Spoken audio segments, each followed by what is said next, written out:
zuciya zana baki kyauta ki adana, so na taho haɗin zumunta da ni da ke. Zuciya zana baka kyauta ka adana, so na taho haɗin zumunta da ni da kai.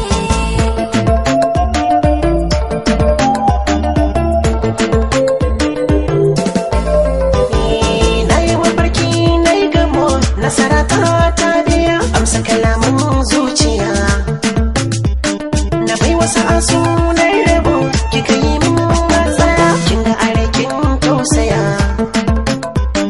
So da abunta zan faɗa, kika amsa kin biya, zuciya ta bar shan